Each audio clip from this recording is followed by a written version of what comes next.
సైకిల్‌కి బెల్లు లేకపోతే, సైకిల్‌కి లైట్ లేకపోతే, సైకిల్‌కి సంబంధించినటువంటి ఇతర సిస్టమ్స్ లేకపోతే గూడా కేసులు పెట్టడానికి చట్టాలను బ్రిటిషోడు పెట్టినటువంటి చట్టాలు. అలాంటి దరిద్రపు చట్టాలు ఏళ్ల తరబడి మనం మోస్తున్నాం మనకు తెలియకుండానే. పోలీస్ కావాలనుకుంటే ఏదో ఒక రూట్‌లో కేసులో పడేసేయొచ్చనమాట. అట్లాంటి విధంగా ఆనాడు బ్రిటిషోడు భారతీయుల్ని బెదిరించడానికి, భారతీయుల్ని కంట్రోల్‌లో పెట్టడానికి పోలీసింగ్ వ్యవస్థ భారతీయుల చేతనే భారతీయుల్ని బొక్కలో దోయించడానికి పెట్టినటువంటి చట్టాలు ఇప్పుడు ఇంతకాలం నేరస్తులకి చుట్టాలయ్యి సామాన్యులకి బాధితులని చేస్తున్నటువంటి నేపథ్యంలో వాటిని తొలగించే ప్రక్రియలో అడుగులు ముందుకు పడుతున్నాయి. 76 చట్టాల రద్దుకి పార్లమెంట్ ఆమోదం తెలిపింది.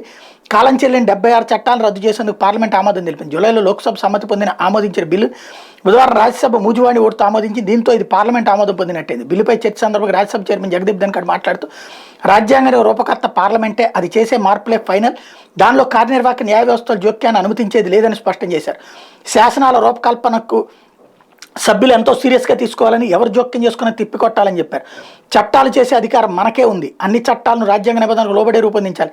దానిపై సమీక్ష చేసేందుకు న్యాయ వ్యవస్థకు వీలుంది. ప్రజాభిప్రాయాన్ని ప్రతిబింబించగలిగేది పార్లమెంటు మాత్రమే. బ్యాలెట్ ద్వారా ప్రజలు తమ ఆలోచనలు వ్యక్తం చేసి ప్రజాప్రతినిధులు ఇక్కడికి పంపిస్తారు.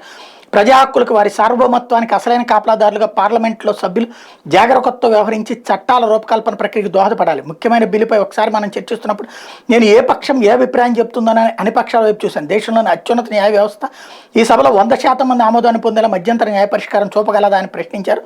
ప్రజా జీవితాన్ని సరళతరం చేసేలా 2014 నుంచి ఇప్పటి వరకు 1486 చట్టాలను మోడీ సర్కార్ రద్దు చేసిందని ప్రస్తుత బిల్లులో పేర్కొన్న వాటితో ఆ సంఖ్య 1562కి చేరుతుందని న్యాయశాఖ మంత్రి అర్జున్ రామ్ మేఘ్వాల్ ఈ సందర్భంగా ప్రకటించారు.